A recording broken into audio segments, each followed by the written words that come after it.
what we're doing on this 8-week seminar, I think it's an 8-week seminar, we're trying to explore these 4 gateways to liberation. And we've been really trying to emphasize where we're trying to get to, because the gateways to liberation are ways to that, they're not it. So what Buddhism is saying is that, and you got it from here first. What Buddhism is saying is there is a spiritual ideal that goes beyond a spiritual experience. Experience is problematic, etc. Every word becomes problematic when you try and talk like this.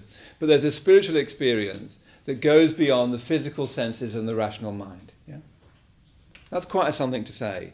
But it basically says that within us is the potential to discover a whole new way of being in the world, which is beyond the physical senses and the rational mind. Yeah?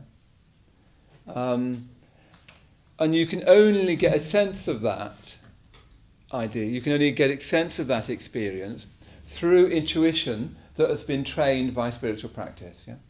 So you can't think your way to it, even if you're like really clever. I do meet people who are really clever, and sometimes you really wonder about it. You think it'd be better if they were a plumber. Anyway, we won't go over that. It's probably just because I'm not really clever. Anyway, you meet people who are really clever. Even if you're really clever, you cannot think your way to it. You can't think your way anywhere near it, really. So you've got this fundamental conception in Buddhism that there is an experience that you can have which is beyond the physical senses and the rational mind, and that you can train yourself, you can practice in such a way as to move towards that experience, sometimes very slowly, and it tends to be very forward and back. It's not, you're not training for the Olympics. So you've got that experience, and it's only accessible through a kind of uplifted intuition that's been honed by spiritual practice. Because even intuition on itself, our intuitions can be wrong. They need to be honed by spiritual practice. Yeah? So, in a nutshell, that's it. That's what Buddhism is saying. Yeah? And that if you experience that, or even if you move towards that, it transforms your life. Yeah? That there is this experience beyond the physical senses and the rational mind, that you can make progress towards it, that the Buddha, this figure on the shrine, experienced it in its fullness, and that you too can experience it in its fullness, and you can only make sense of it through your intuition, a sort of heightened intuition, sort of tempered by, trained by spiritual experience. By spiritual experience I mean things like meditation, generosity, friendship, study, the retreats, those kind of things. That's what I mean by spiritual experience. Yeah? So that's quite a thing to just sort of try to pause and take in, beyond the physical senses and the rational mind. Yeah. So sometimes I meet people who come to Buddhism with a strongly developed rational mind, which is a really good thing. We all need that. Buddhism is not anti-thought, not by any means. In fact, Buddhism would want us to think more deeply. Yeah. But if you think you can understand the goal of Buddhism, or even things like human value and meaning, with your rational mind, you are, sorry to say it so boldly, wrong. Yeah? You're just wrong. The Buddha would say something more like stupid, but I'm trying to be polite. Yeah. So that's what we're trying to get, some kind of experience beyond the physical senses. How spooky is that? And beyond the rational mind. That's quite a lot of beyonds, yeah? Yeah. So that's what we're trying to do. It's always worth kind of keep coming back to what are we fundamentally trying to do. Your rational mind can be a help, and even a very great help, but no way is it going to take you there. Yeah? What the rational mind can do is sort out your options. It can help you make choices. Shall I go and see Star Wars? Shall I go and see, 3 billboards outside of whatever it is? Or shall I come to the Buddhist Centre? And you can use a bit of your rational mind to make that. But the choice is not made by your rational mind. Yeah? Your rational mind can tell you the terrain and be more and more clear about the terrain. But there's something deeply mysterious about our choices, isn't there? The lines of our willing go off into the dark. This is why it's so important to be very careful about thinking that you know other people's intentions, because you don't know your own. Our human intentions, why we do what we do, is deeply mysterious. Usually we have a reason why we do what we do, but it's usually a post hoc rationalization. In other words, it's a story that fits it after the event. Yeah? Whether that's why you do it or not, you've no real idea. I find this one of the many mysterious things about us is that we do not know really what motivates us. We've got all sorts of stories about what motivates us. We don't really know. Our motivation runs off into the dark. Yeah? So we're always trying to gain access to, move towards, embrace, realise this experience that transcends the physical senses and the rational mind. And if you're not careful, your rational mind starts to stop you making that kind of progress.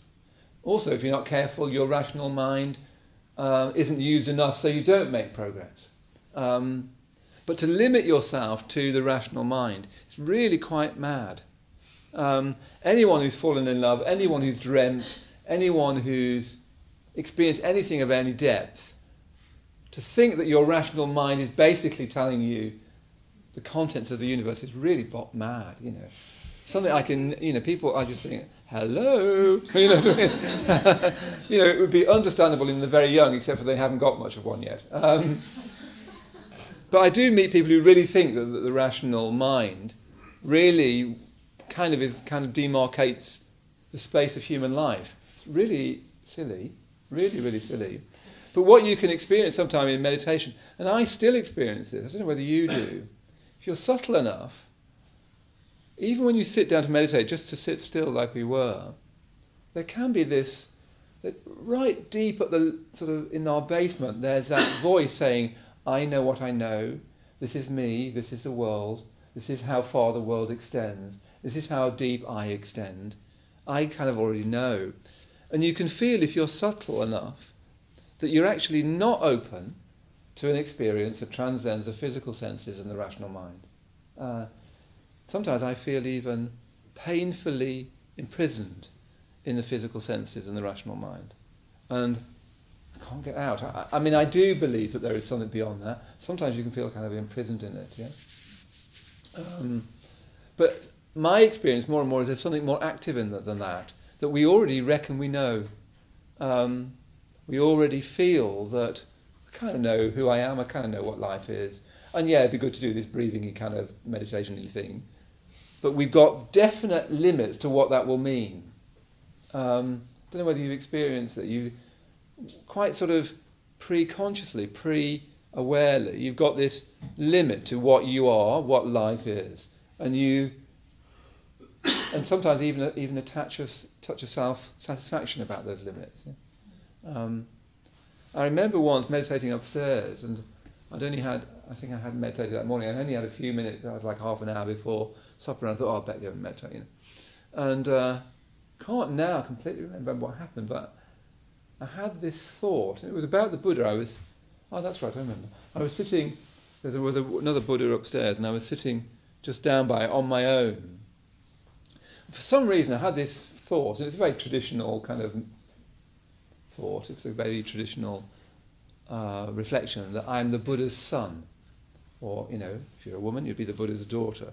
That's often used because what that metaphor is saying is that you're related to the Buddha. You're a blood relation. Yeah, it's used again and again that actually all beings are the children of the Buddha, and it's not often put like that quite. But what it's getting at is that you're blood related to the Buddha. There's something in your bone and marrow that connects you to that figure. Otherwise, you wouldn't recognise it. Yeah? It's like, as it were, very metaphorically, because you drift into God if you're not very careful, that he's like your father, yeah? Except like a better one.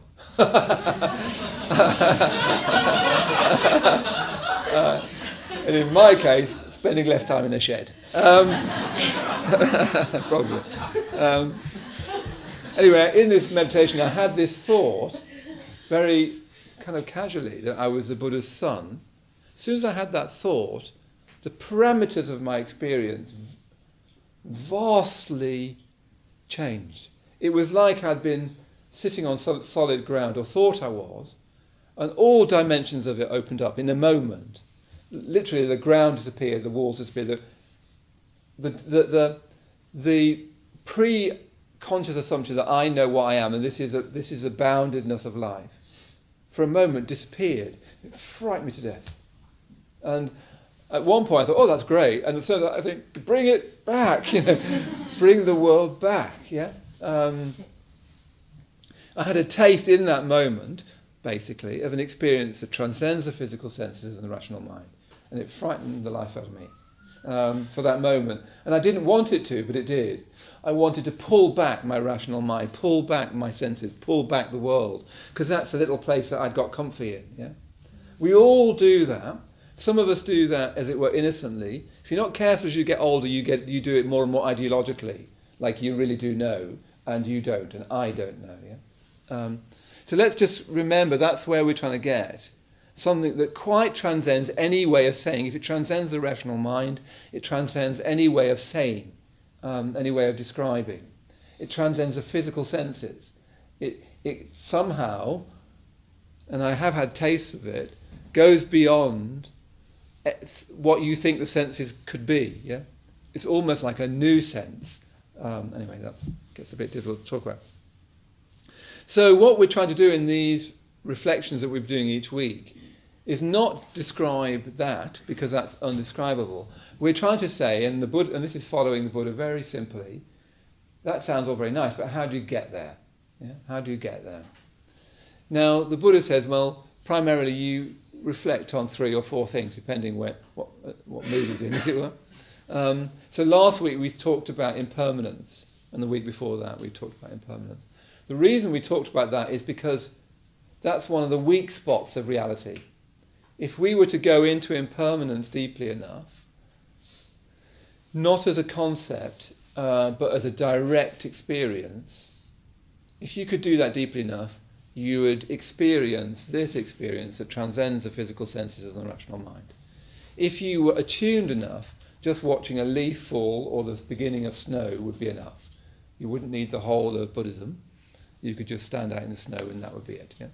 You would see the nature of all things, which is indescribable, which goes beyond the physical senses and the rational mind.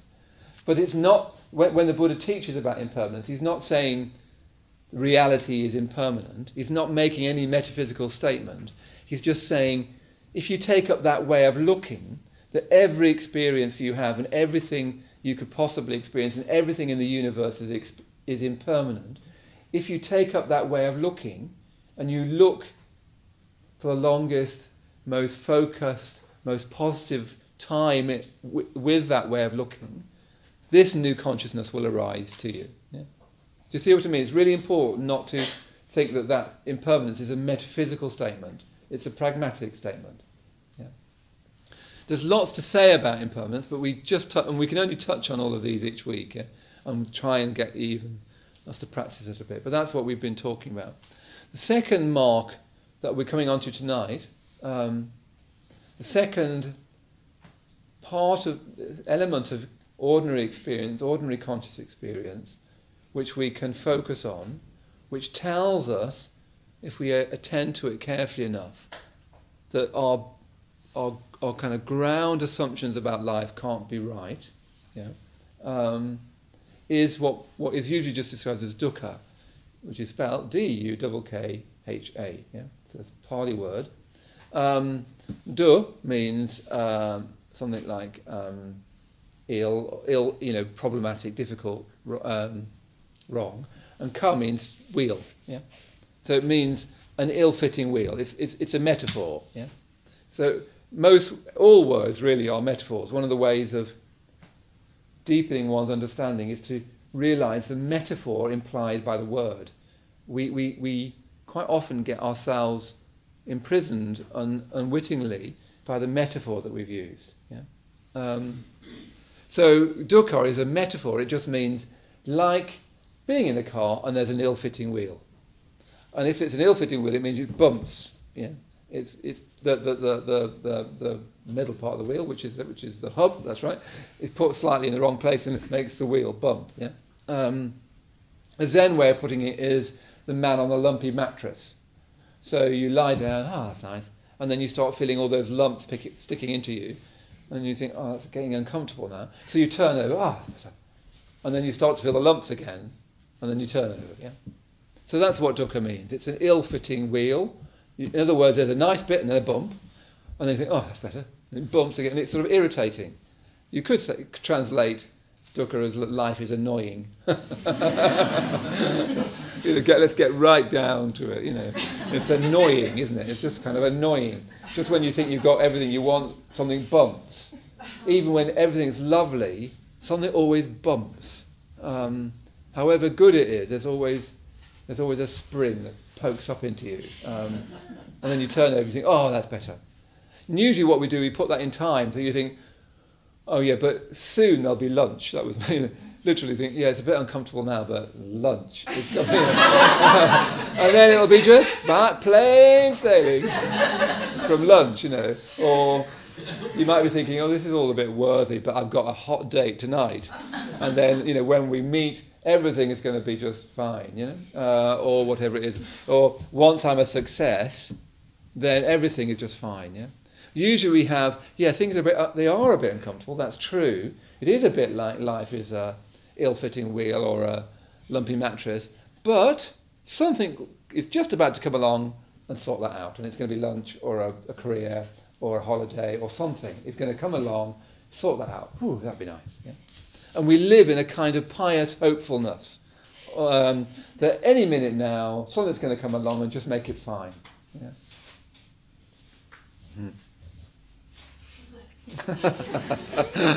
Oh dear. So that's what dukkha is. And it's not saying, remember, that all things are painful, because the metaphor isn't saying that, is it? It's saying you get nice bits, but there's always this bump, even in the nice bit. Even when you turn over and you feel comfortable again, the spring starts to push through again. That's what it's saying. It's not saying everything is is suffering and all that sort of thing. That's just a misunderstanding. And remember, it's not even saying that about reality. It's just saying that's the thing to attend to. Attend to, even cherish, that sense of life being like an ill-fitting wheel. That's what the Buddha's saying. If you bring that to mind, and you do that at best with quite a lot of samadhi and generosity and loving kindness behind you, so that your mind is really loosened up and pliable, if you do that in the right way, a new consciousness will arise. Yeah. So the Buddha teaches impermanence, and not impermanence, dukkha, and he wants to place it it's basically the very heart of Buddhism, is this concept of dukkha. Yeah. He teaches it for three reasons. Yeah. First of all, he teaches it to motivate us. I think very often in the Buddhist sutras, when the Buddha talks about dukkha, he's trying to motivate us to practice.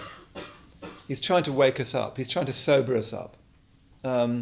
He's trying to say, this is an inescapable part of your life.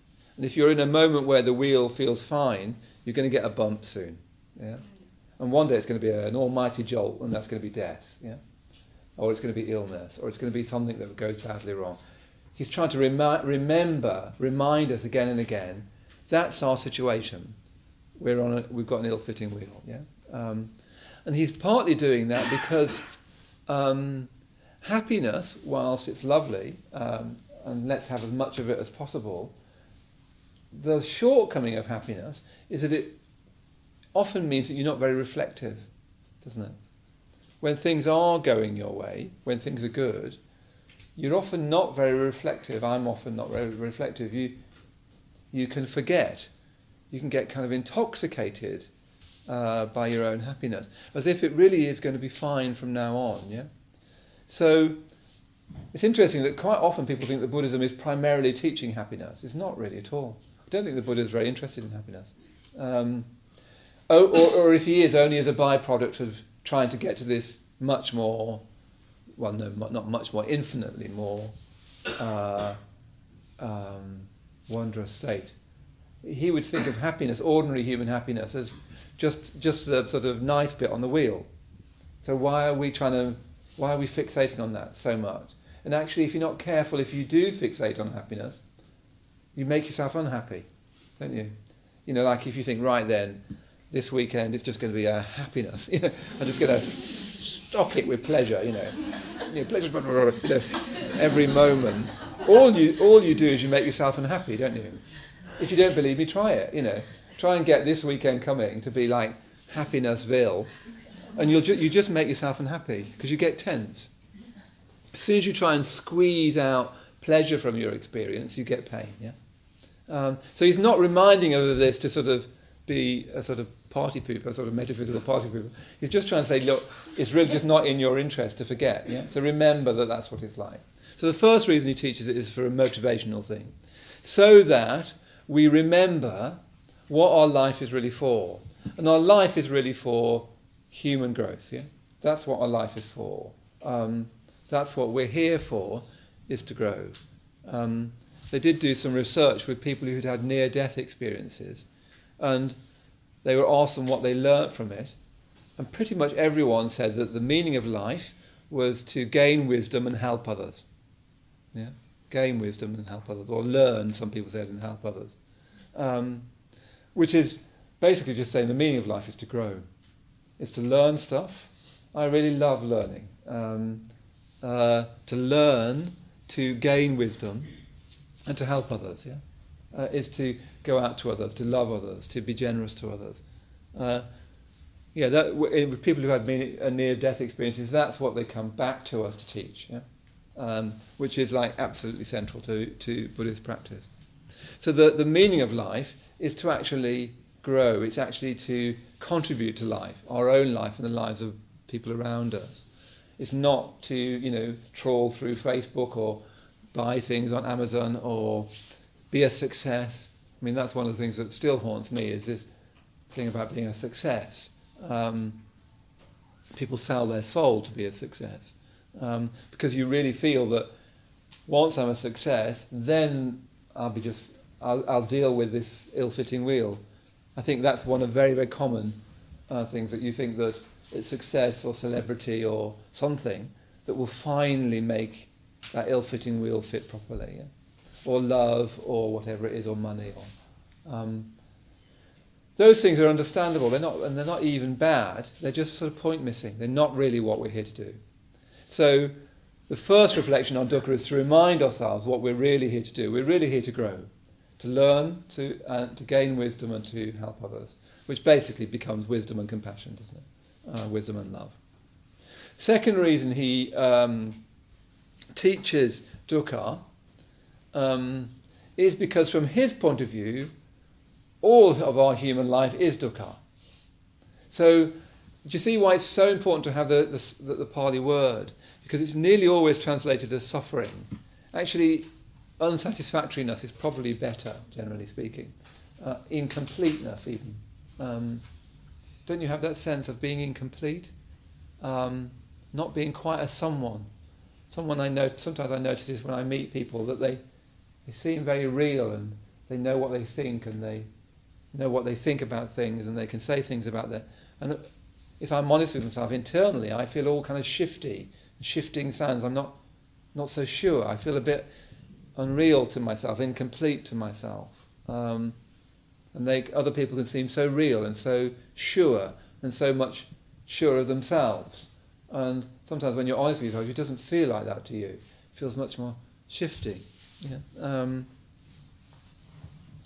The second reason is that from the Buddhist point of view, all of our experience, even when we're really, really happy, and even when we're really successful, and even when we're in love, all those things, that actually is suffering. That actually is dukkha. Yeah. Just see how if we're not careful, if we forget that fact, you start to think that Buddhism is another sort of doing good thing. Let's help people suffering, which very much it is concerned with real human suffering, but its understanding of suffering is vast and includes all of us. Otherwise we get this idea that some people are suffering and we're not. Actually, from the Buddhist point of view, we're all suffering, and those of us who are suffering less, it's very striking talking about people who are in India and so on. Most people are suffering very, very much more than we are and can be helped actually really simply. Actually, if we can give them some of our money, it will have very little effect on us and have a massive effect on them. It's really simple. I mean, it's actually really easy to help people who are suffering in that simple sense. I don't mean simple I don't mean to diminish it. But all we need to do is take some of our fabulous wealth, give it to them, or give it to the right people. Yeah. Once you can buy I was reading some research. Once you can buy a coffee and a cake in town, any more income you get after that has negligible effects on your happiness level. It doesn't really do anything. If you take that money and give it to somebody below the poverty line, it makes a massive difference. What seems to happen is that money makes a big difference up to and just beyond the poverty line. After that, the effects of money have less and less consequences. Yeah? So the Buddha would see us in suffering, us, you and I, now.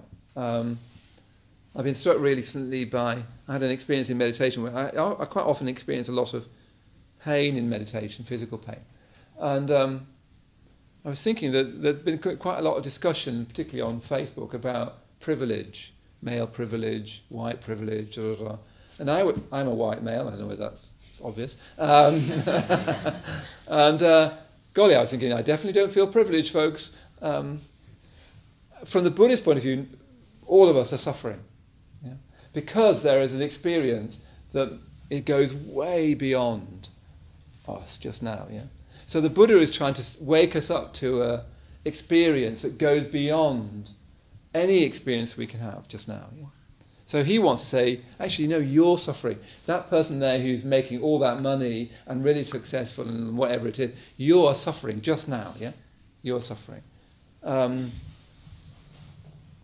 that's the second reason the Buddha would teach dukkha. The third reason he teaches it is as a tool for meditation. Yeah? As a way of looking at our experience in meditation. Actually, it's more than this. It's a way of looking at our experience all the time. But what meditation is about is consciously putting aside some time to look deeply at your experience. In many ways, meditation is not a very good word for meditation. It sounds slightly Latinate and kind of mystical.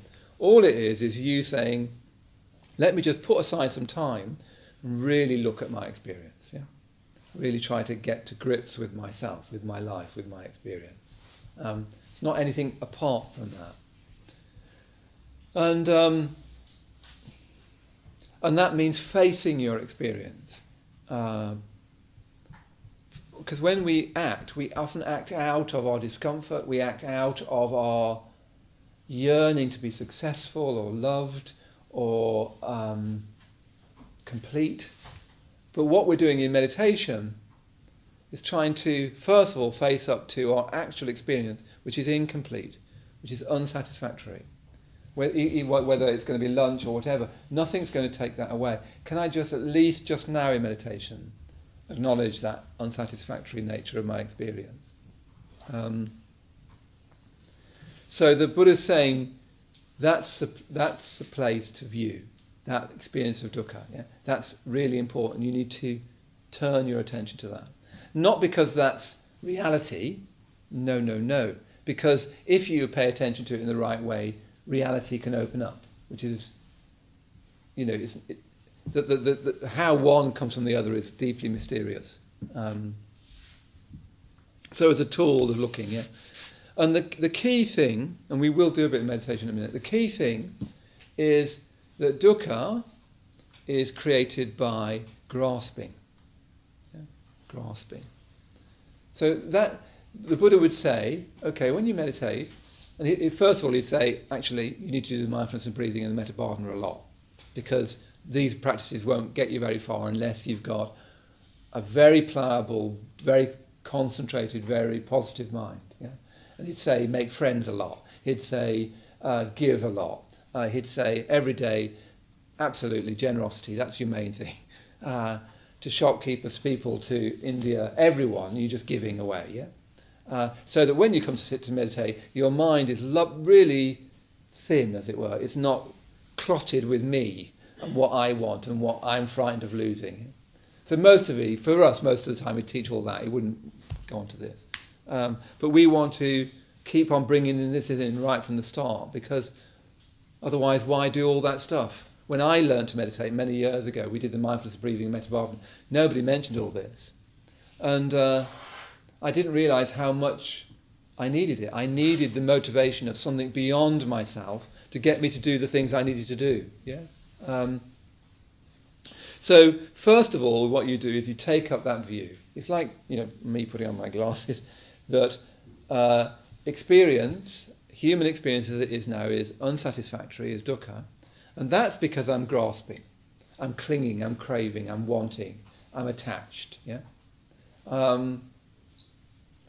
If I wasn't craving, grasping, attaching, experience weirdly can't arise. And this is a little bit beyond my ken, because certainly friends of mine have had experiences where if you can completely let go of any grasping, it sounds weird, it is a bit weird, experience itself disappears. I've had some experiences of it. But experience, or what you could call experience, disappears. That's not the end. Then there's more to it than that. But it can literally disappear. I remember it once happening to my legs. Strange thing. I remember really trying to notice that I was holding onto my legs. And you were today, weren't you, saying, look at where you're gripping onto your body. Because the simplest place to look is your body. It goes much beyond that. But the simplest place to look is, okay, there's dukkha just now. So in this meditation I'm thinking, yes, my legs are painful or something, uncomfortable. So that's because I'm grasping them in some way. And can I let go of that grasping?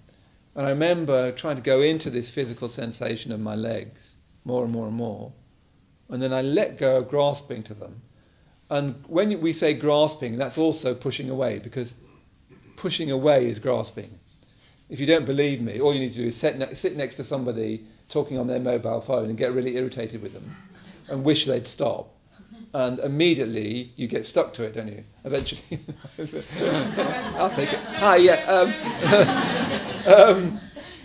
Or, all you need to do to prove the rule of grasping is try and rush home tonight, and suddenly the whole world will slow down. As soon as you're trying to get somewhere, if you have got a hot date, try and rush there, and everyone will get in your way. Yeah? As soon as you grasp onto something, and grasping in Buddhism means wanting something or not wanting something, you solidify it and you create pain. Yeah. So in this experience of meditations a while ago, I could see that I was doing that to my legs, and somehow I let go and my legs disappeared. It's really quite spooky. They've gone! I didn't think that. But they disappeared. It was incredibly pleasurable, but they disappeared. I had no sense of them. Yeah? Even this body sense, when you sit down and meditate and you're in this form, that body sense itself is because you're holding it. If you look at people walking to the tube, they're holding their body like them. I pull my shoulders up habitually, pull my stomach in habitually. I don't mean to do that, it's just I'm holding me like me, yeah? And that shows in the body, it shows in your face, yeah? So the simplest place to look is, where am I grasping in the body, or where am I having aversion in the body? If you've got any experience, it's because you're grasping it. Yeah? Weirdly, it really is. It's not that dukkha is saying that life is painful. It's saying something about the fact that because we grasp things, they become painful or experience as painful. They're more to do with our relationship with experience than experience itself. Even with things like physical pain, this is true. I mean, it's just a very hard practice. You try to go into it more and more and try to see that you're complicit somehow in the pain. It sounds almost cruel, but you're holding it somehow. You're somehow saying, no, no, no, no, no, no, I don't want it. It needs to go away. It's unbearable. I can't have it. The more you do that, you grasp it. Yeah? I remember this story of somebody, this was donkers years ago, who came to the centre. I only saw him once, and I probably told this story before, but he was on this walking holiday, a camping holiday, and he had this huge, heavy rucksack.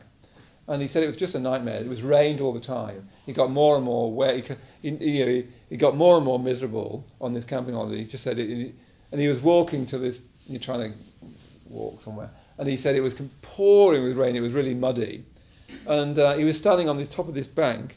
I remember it really clearly. And he said he just slipped. His feet went from it because it was so muddy. He had this really heavy rucksack on, and he slid down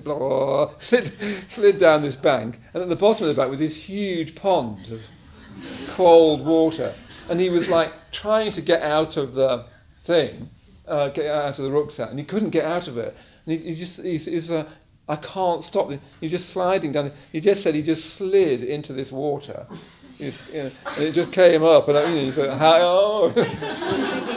And he came up to about here, and he just said in that moment, I just thought, oh, forget it. I give up. He just had this thing of, I give up. I can't manage it. And he said as soon as he had this feeling of giving up, he said the world was ravishingly beautiful. Suddenly, everything was wonderful. Everything was perfect. There he was. He just said he would never have imagined that such an experience was possible. He just gave up on trying to control his life so he didn't get wet, so he didn't get cold, so he didn't slip into this muddy pond and drown. He just gave up. And in that giving up, he said he said he didn't do anything, he just looked around and it was incredibly beautiful and satisfying and everything you could possibly want. Yeah? So don't try that at home, because as soon as you do it to try and have that, because what's interesting is you had no concept that something else might arrive. As soon as you think, I'm going to give up, and then whoop, but your psyche is not that daft. Someone in there knows exactly what you're doing. Yeah? So if you say, I give up, and you don't, nothing will happen. Yeah? So in meditation, there's two ways of doing it, but what I want to do, perhaps we'll come on to the second way next week. But one way, a really simple way of doing it, and we'll do it in a second now, is you just take up that view. Our human life is dukkha. It's an ill-fitting wheel, and it's because we're grasping onto it. That's the pain that we're experiencing is not to do with the nature of reality, it's to do with our grasping. So where am I grasping just now? That is basically an insight reflection. Where am I grasping just now? What do I want? What I don't want? The simplest place to look is your body. But you can also, if you can let go of your body, and it's quite difficult to even tell that you're holding on to it because it's so habitual and automatic. You're holding on to you in your body. See if you can let go of that. And then try and find subtler and subtler ways. Eventually you're trying to let go of any idea of a self. Once when I taught this, I was teaching the class, and when I'm teaching a class, even when I'm meditating, I'm very conscious of the room. I'm kind of holding the room. Do you feel it? I'm holding the room. And I noticed it in this meditation. I thought, oh, I'm holding the room. And that's grasping. And I let go of it. And it was wonderful. For a moment, I wasn't holding the room. I wasn't leading the class. I wasn't at the class. I wasn't not at the class. I was just liberated. Yeah? Just a tiny moment of liberation from holding. Even things like time, you're holding it. It's not there, you're holding it. You're kind of, like this, and then bedtime. Your bedtime is on a big rope and you're doing this. Or if it is a date, you're kind of doing this. And it seemed to be getting further away from you the more you're pulling the rope, yeah? Anyway, let's be careful of metaphors. So let's have a go at doing that now, and I'll lead us through it.